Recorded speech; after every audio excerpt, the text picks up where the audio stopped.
Man, is that a smooth jam? Welcome to Denver After Dark, where we play all your greatest hits. Because boy, do we have a show tonight. I tell you, Doug and I spent some quality time in New York, and we've done some things. But I tell you, tonight I'm going to get right to it because, well, I want to wait. I know the listeners come on, pretty hard, but and Mike just said it's soft porn music. Thanks, Mike. I, which is, I mean, I don't want to attract too many MAGA people in here, right? If we're doing that kind of stuff. So now I got to get my private chat up, or Doug's going to really get mad at me. So let me do this real quick. There we go, Doug. I don't want you to get mad at me. So, it's great to be here live. As you guys know, we do a lot of preparation, but tonight's going to be pretty special. I am, I put out some stuff I want to talk about, like Epstein distraction stuff, which is still there. Actually, Russia and Putin, but specifically the Trump Putin meeting. But I'm going to go into this in a way I don't think you guys have ever expected, because I'm going back to Ukraine for a third time.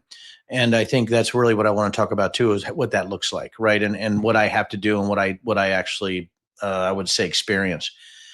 But I've been to Eastern Europe multiple times, and I think that's another thing that to establish bona fides, right? For what I'm about to tell you tonight and what I've done in my life as far as intelligence work, we're going to talk a little spy stuff tonight, and we're going to talk disinformation and propaganda, and we're going to talk about a different way of approaching politics tonight. And I know 100% you don't get this from other channels, what I'm about to tell you tonight. I don't know if people can tell you spy stories or Bigfoot stories or UFO stories. I'm not quite comfortable enough with you guys yet to tell the prom stories, but they'll come, so to speak. And then, we want to make sure also that that some of the other stories that I tell you guys, I've only really touched really only a portion of things. Thanks, Doug, as we get more and more people coming on. And by the way, it's funny, I can see the people that are on just on one of the channels. But I have obviously my Denver After Dark, the DAD, the Big Dad channel. We're also streaming on Mighty Peculiar. We're also on Substack. And I just got a Twitter account, guys. Can you believe that? Denver After Dark Twitter. Sort of when I try to post there, I'm like a monkey humping a football. So I actually have to hire some people, right, to help me so I can get to all the media channels. We want to post to Instagram also. I just want to get it out there. Listen, I'm not, as you guys know, I don't monetize this channel, right? I mean, if I do monetize it, I'm going to give Doug all the money. He deserves it because he's the one who does all the work. So, I just want to make sure that you guys understand what's going on. So here we go. So in 1999, I was deployed to the Romanian-Serbian border for Operation Allied Force. I was the first intelligence officer, and we were the first group in there. And I would say military intelligence because I wouldn't know, even with my clearances, if there had been other ops that were going on, since 1946 in Romania by other U.S. intelligence and friendly intelligence services. But as far as a military group, we were the first official military group to be in Romania since 1946. And we deployed to a town called Craiova. You guys can look on the map, 50 to 60 miles from the Serbian border. Obviously, that's not where we were doing our ops, but that's where we were deployed, and even stayed at a hotel there called the Hotel Jul, which means Hotel West.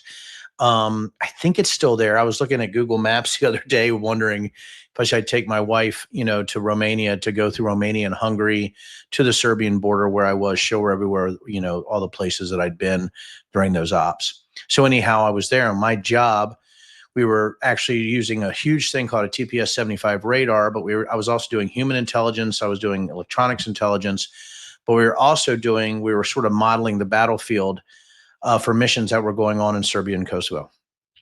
So pretty incredible, right? I was a second lieutenant, and I walk in as an SIO, senior intelligence officer. Now I was prior enlisted, so I had a little bit of stink on me. I was a little bit salty, but obviously, again, I was very, very wet behind the ears when I go in there. And the thing is that, my stupidity actually saved my life. I'm going to get into that pretty quickly. So sometimes you get a medal for stupidity. I have a lot of them.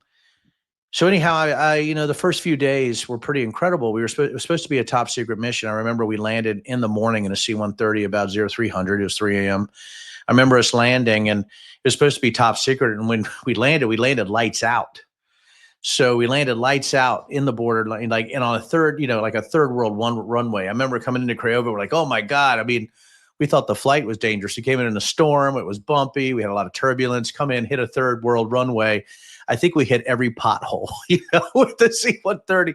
So we actually stop, and a light comes on at the end of the runway. Now, think about this, guys. Where nobody's supposed to know we're landing except for NATO and PFP forces, Partnership for Peace. We land, and there's like 500 Romanians there clapping and greeting us with Romanian Air Force and Romanian intelligence. Wasn't the most secret mission. And I remember my colonel looking at me like, what the hell, Chunk? What's going on here, man? I mean, God damn it, Lieutenant. This is supposed to be top secret. Aren't you intel? I'm like, sir, I didn't plan this op. What? I didn't play. That's on you. You're the colonel. I'm just a lowly lieutenant. So we get off there, and what's interesting is that they didn't have any tow equipment. They actually were pushing planes out of the way while we were taxiing humans, and some of them were like AN-2s, like old Korean aircraft. So that's how it started. So about 3 days later, I briefed the guys on what to do. We were setting up our tent city out near the border, dealing with a lot of bugs in our food at the time. Remember, this is Romania '99. And I remember I'm sitting outside, and beers were 50 cents a beer at the Hotel Jules Cafe. I was just incredible, right on the main drag there. And I'm sitting there, and there's somebody taking pictures of me over to my right-hand side, and I'm looking there. I'm like, why is this guy taking pictures of me? So I sort of stand up, and, I've had some training, guys. I mean, I didn't go in there like, you're just an intelligence officer. It's not like making RFK Jr. like the HHS secretary, right? Or Christy Nolan, the DHS secretary with no experience, right? Or Pete Hegseth, right? As SecDef, I actually was trained. So I'm sitting there, and a lady comes up to my other side. So I got a guy taking pictures at me. Another lady comes in, sits down while I'm sitting there, and I'm standing, and I sit there. I'm like, well, how are you? She goes, hello, my name is, I can't say the name, by the way, even though it was a cover name. I'm a reporter for the local newspaper, and I'd really like to know about your operations here. This is fantastic. What can you tell me? I said, well, I really don't know. This is my first time here, and we really don't know what's going on yet. The evasive answers that were sort of taught in our basic interrogation training. And I didn't immediately listen, guys. I'm a second lieutenant. My first major deployment. I'd only been out of intel school for what, 2 months? Pretty crazy. So she's asking me all these questions, and I'm, the thing is that I've learned in life, if I'm not quite sure what I'm supposed to be doing, I shut the hell up. And she's asking me questions, and I'm just sort of like, I don't know. And I'm listening more than talking. And finally she goes, well, I have this thing that I got from a source, one of your military friends, that I'd like to show you. So I'd love to see that. I said, there's only a few of us here. Well, how many are here? Well, I don't, it depends. They come and go. I mean, I was just ridiculous. Tried, because I didn't even know at the time I'm dealing with a professional, right? I found out, like, literally, I had a feeling, but I found out about 24 hours later. I think I probably found out 24 seconds later, because here's what happened. I found out who it was 24 hours later. So she slides this thing over, and it's something I can't even tell you guys. And I couldn't believe this person had this piece of material on aircraft mission planning. And I'm looking at it, and she looks at me, and I look at her, and she goes, do you know what that is? I said, is that a painting? I didn't even know what to say. I mean, what do you say? I'm looking at classified material in front of me on one of those like metal, like cheap tables, that's like mesh, right? Sitting there. I'm surrounded by my GIs drinking 50-cent beers. I'm sitting there. It's late May, 1999. Actually, a gorgeous day. I remember, and I remember. So I didn't even know I'm getting interrogated, and I have somebody taking pictures of me. So at that point, I'm like, oh, thank God I didn't strike up this person in conversation. I mean, I had like sort of this bizarre middling honey trap with this photographer over here claiming to be a reporter. So we do a op for a week. I say I'd like to see her again. We'll talk about it. I contact OSI. I got people all around me. We have special people in country. It's a whole thing. And then I have to go debrief in Bucharest like 3 weeks later. So I guess what I'm telling you guys as I get to this next part, I've done some shit in my life. And that's why I just need you guys to know my bona fides here. So let's talk about Anna Paulina Luna, everybody's favorite person. And I know I said that there was a lot of stuff to talk about, but this just happened, and I want to do a little teaching thing here, and I get excited about this because, again, I want you guys to hear stuff you can never hear anywhere else. So Anna Paulina Luna texts or tweets that Zelensky is funneling $50 million in absconded funds into accounts in the UAE. And it has a little MSN butterfly header on it. I don't know if you guys have seen this tweet yet. I'm getting into it now, guys. Here we go. So I don't know if you guys have seen this tweet yet. So I look at this tweet and I'm like, well, that's Russian propaganda. Like, as somebody who's done this for so long, right? So long. I'm 55 years old. I know I look 54, but I'm 55 years old, right? So I've done this for so long. I'm like, well, that's obviously Russian propaganda. I can't believe a congressional representative is now. Of course, I can believe it with the insanity here, but this is what I'm getting to. Like, well, how do I?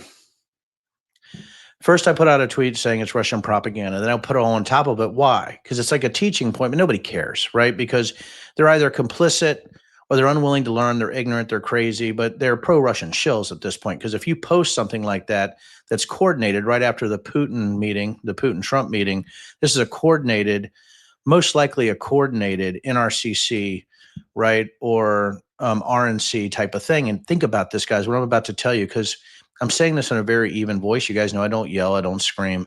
What I'm telling you should absolutely terrify you. So I'm like, well, what's the source of this? Do you know how hard it was for me to find the source? And I know this is I'm going to go through something here really quickly. The first source I see is Analik, right? So it's spelled AYD. And I want you guys to look this up, INLIK. It's actually a Turkish newspaper. This Turkish newspaper actually represents the Patriot Party in Turkey. Like, well, what's the Patriot Party, Denver? Well, the Patriot Party is a pro-Russia, so pro-Putin, pro-Xi party within Turkey that's also pro-Erdogan. Now, remember this. So now you have this as a source, right? It's a Turkish pro-Russian party rag. It's a propaganda rag that poses as news. Where did they get it? Well, it looks like this was dropped. Well, and no, I know because the link underneath that says Sputnik. So if you go there, it's Sputnik TR or Sputnik Global. Sputnik Global is literally a Russian propaganda service. Sputnik News, guys. It's called Sputnik, right? So you have Sputnik and a Turkish newspaper. What they do is they cross-reference. So a Russian group, they do an oppo dump, an opposition dump of disinformation or propaganda. It goes to sort of posers, right, in the Russian press world, sort of like RT, right, Russia Today. So you got Sputnik, right, and you have the Turkish newspaper, right, and so you have both of these papers, and what they're doing is they're publishing this nonsense. Well, then all of a sudden I start to track it. It goes to stuff like the Daily Mirror in New Zealand, like a lot of like side publications. And as those side publications, it starts to replicate. It's sort of like a cough in an airplane. You have a disinformation, bump. It's the person in the back. They cough. The spittle goes everywhere. Then two people have it. And that's how propaganda and disinformation work. The thing that the Russians know right now is that we have such a willing and complicit congressional caucus, right, that's willing to do these things. And you also have a media that's complicit with laziness and incompetence and being access whores. You have this perfect bloom where they can plant these propaganda seeds and it blooms, right, and people sniff it, right? It's like the poppy for idiots. So if you go there, right, now you see this actually bloom, right? You can start to watch and build a wire diagram from the initial oppo dump all the way up. What does this sound like? It sounds like the Donald.com and the J6 conspiracy theories, right? Or it sounds like Comet Ping Pong, right? Pizzagate, which started from foreign sources and then went into 4chan, propagated on Twitter, and then you have somebody shooting stuff and you have Republicans running on Hillary eating babies. And as you know, we talked about, right? We talked about Pizzagate. We talked about Wayfair, right? We talked about Frazzle Drip in one of the last shows. Wow, full circle. That propaganda line that you see is this same exact propaganda line. It formulates, it germinates, it seeds in shit. That shit being propaganda, right? But then it spores out. And those spores then hit incompetent and lazy journalists that put it on weird things like maybe MSN New Zealand or MSN Djibouti or, MSN Azerbaijan, whatever. And then you have other people looking for clicks. Then you have the clickbait hordes come up, right? They're sniffing, right? They want to get money. They want to get dollars. They're sniffing around like baby. Clickbait hordes, right? So now from Sputnik News, a Russian news source, you have now a global spread in sort of marginal press. And then one dumbass has to pick it up. That's a lazy POS.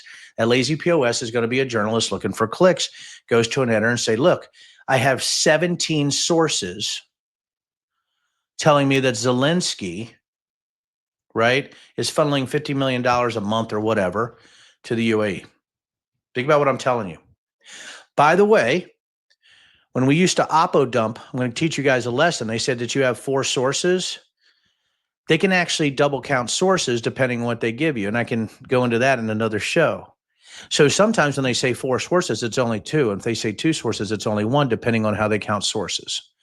That's how they get away with the multi-sourcing when it comes to oppo dumps or opposition dumps when you're going against somebody. I hope everybody's having some fun here and learning something. If you're not, I'm sorry, I apologize, but I had to get this out so that we can sort of baseline the next Denver After Darks so you know what I'm talking about when I talk about the propaganda bloom. So where does that end up, guys? You think about everything. Think about the Epstein files. Think about UFOs and alien abductions. Think about the lies, firing the BLS director, right? The lies on the numbers that are coming out or jobs numbers. What can you, actually even, believe about this government? Think about the criminal statistics in DC, or the fact that they're declaring an emergency, or they're going to go into other cities, and the lies about the emergency, right, of the immigrant invasion emergency. This is all lies. And the thing that's so incredible is the very party, the Republicans, you talk about conspiracy theories, are actually the ones that are doing what they accuse others of because they're dumb and they want to win. But it's also a complicit media that doesn't know how to source, and you have this lack of talent. They're also access whores, and you also have this sort of this compliance and advance going on at the same time. And then what happens? Congress reports on it, and they have stuff like the Comer briefings for Hunter Biden. Same thing. Russian sources. Proven. Sanctioned Russian sources on the first 2020 report that for the Biden thing, right? And you guys, I did all the data. There's nobody knew more about data than J6 Hunter Biden than me. I'm the one in the world globally. It's just me out of 7 billion people. Now, if you guys want to talk about, how to look good on a first date and stuff like that, I'm last out of 7 billion. Just want to let you guys know. So when we're talking about this, now you have Anna Paulina Luna picking it up and sourcing it and has an MSN butterfly on there. Go look at it. Then look at the sourcing. We have a congressional representative that just pushed Russian propaganda out at the same time, right? That we're talking about the Russian Putin, the Putin-Trump summit, and Zelensky meeting with leaders, European leaders, and Trump. That's called coordinated messaging. That's coordinated. It's coordinated. I don't have the words to tell you the fear I have and how that's been building since my speech in October of 2020 about QAnon. I was alone, guys. I was just looking at the data.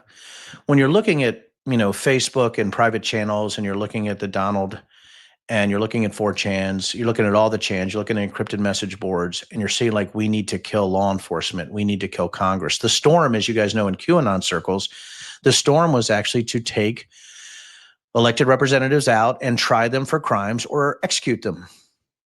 I mean, that's what the storm was. That's why I'm still my mind is blown that people aren't still.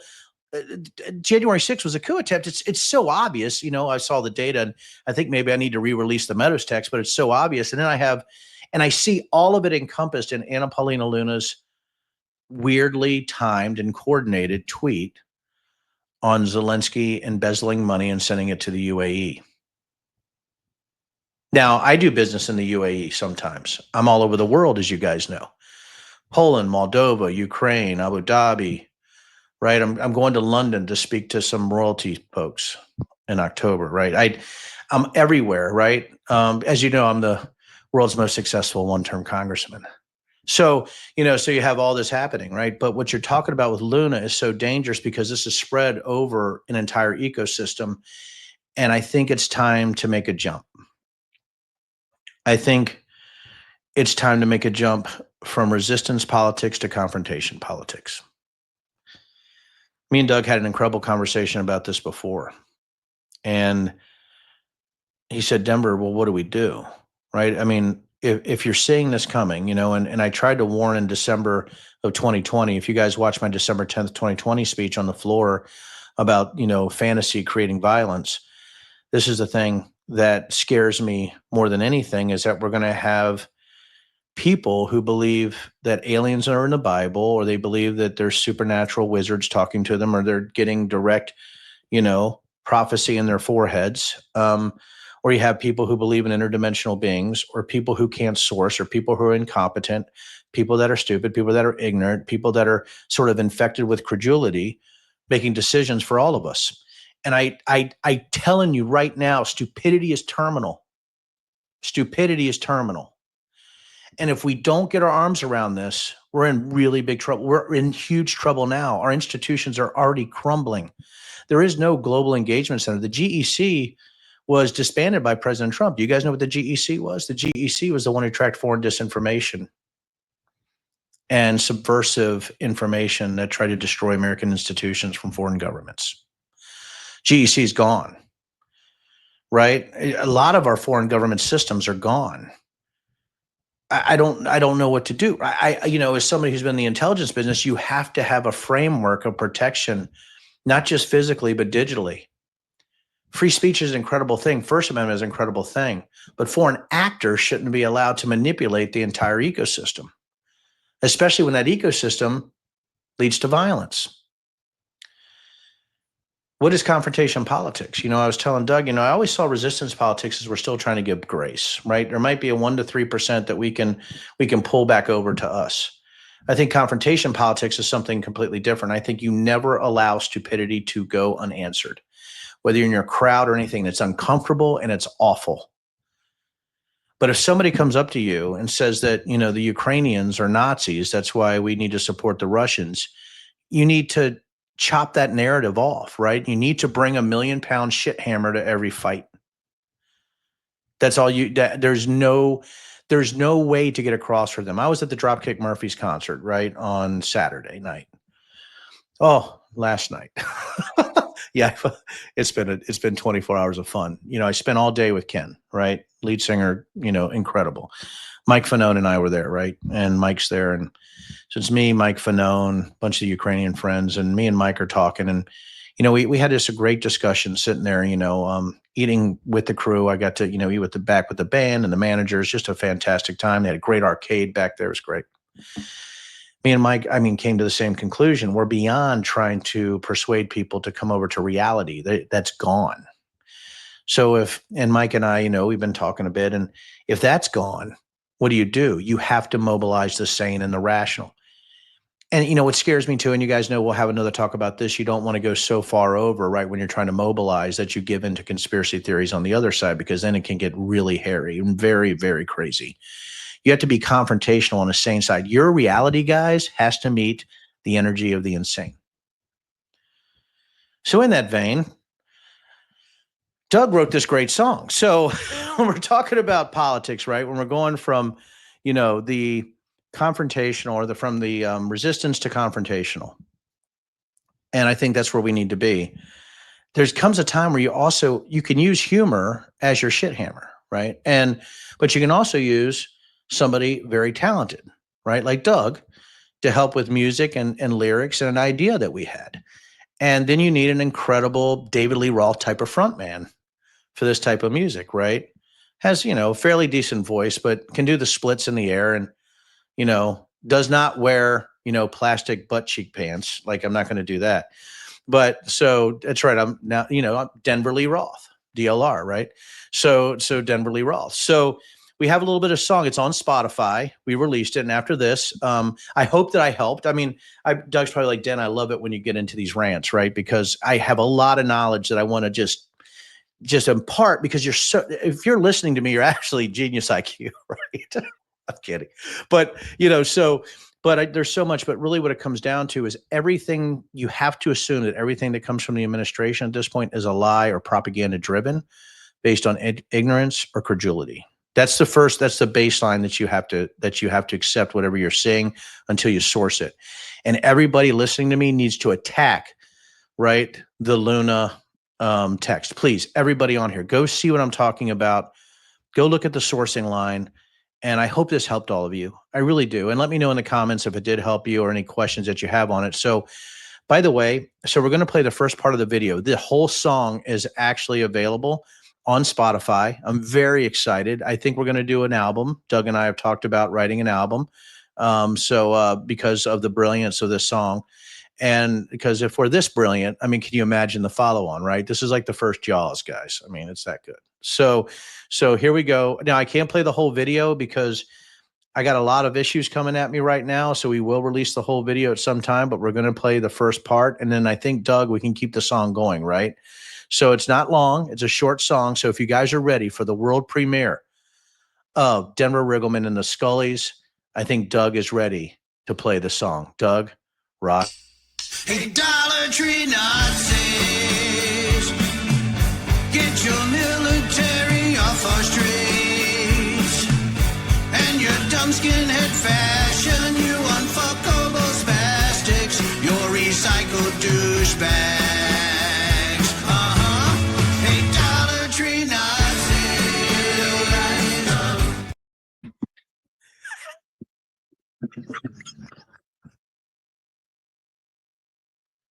I was like, cut it off. So there you go. Just a little teaser on the video. So I hope you guys like it. I don't know what the comments look like. They sort of exploded. What's going on over there? But I need, go and attack Luna.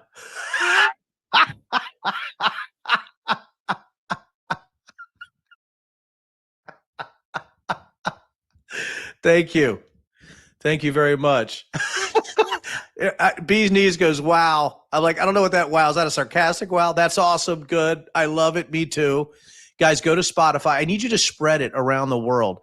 By the way, I mean, it was a fun video, guys. I'm a happy guy because this song is so brilliant. I'm telling you, it's Doug and Matt Anderson, just did an incredible job on the song. Just amazing. And, yeah, I think, and I was trying to talk to Doug. I think I came up with that. And then we were talking about, how do you actually, go after some of these individuals, right? And I think it's through music and dance. Music and dance. That's what we want to do. Anyway, if there's any questions, I'd like to in the last few minutes here. As you guys know, I don't want to take a lot of your time. I could go all night right now. I mean, so to speak. But I really am excited about when I get to do this. I do wish I could teach again, right? Intelligence dance off. With who though, Tim? We are the champions too. And we are Bee's Knees, right? It is. It's a singleable hook. That's what I'm saying. It's like I'm writing this other song, and I'm just going to say it, Doug. I sold my soul to Mar-a-Lago. I'm writing this song. And Doug is such a genius because I'm like, I have these like sort of really cool lyrics that I want to do some crazy stuff with. He's like, Denver, once you hit this one portion of the song, it's got to be a message, just like boom. So we're working on that right now. And I think we could have a whole catalog. I think it could be sold to Sony, like probably as high as like the Bob Dylan catalogs and stuff. I think that's the kind of talent that we have. So I'm pretty excited about that. Confrontational politics, guys. Obviously, at no time, do I want, I will keep it coming.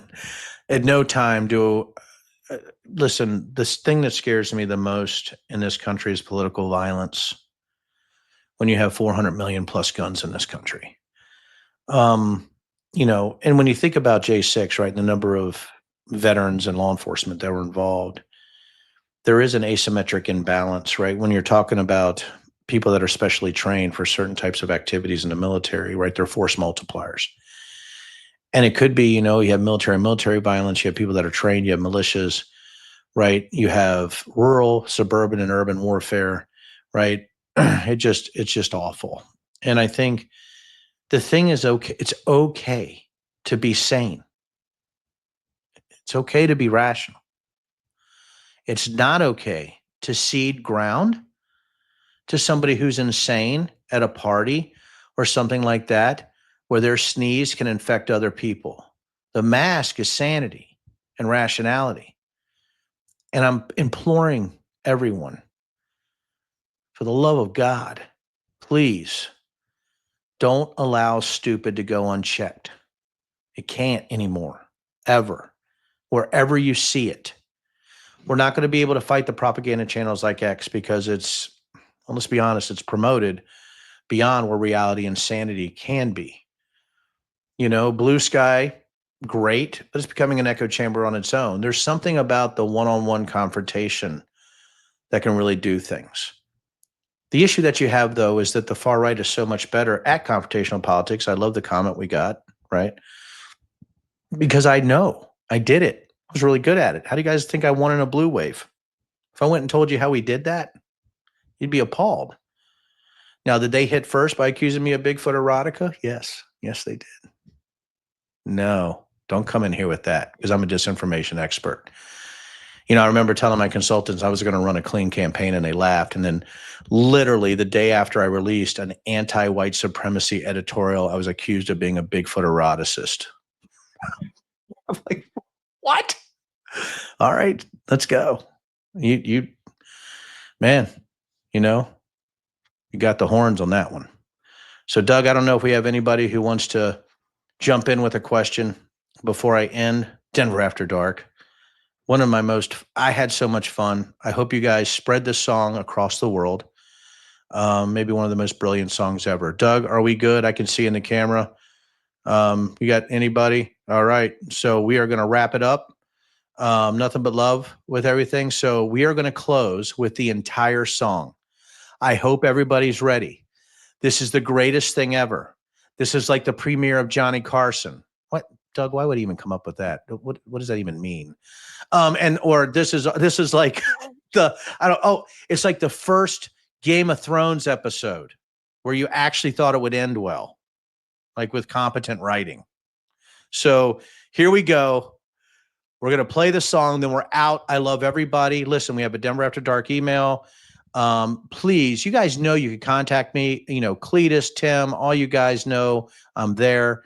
I will respond when I can. You guys know I'm on the road a lot, but I appreciate all of you so much. And honestly, it's almost to the point where I feel like I'm talking to friends, and I really appreciate all of you. And I thank you. And that's why I did this special song for you. Roll it, my man. Hey, Dollar Tree Nazis, get your military off our streets. And your dumb skinhead fashion, you unfuckable spastics, your recycled douchebags.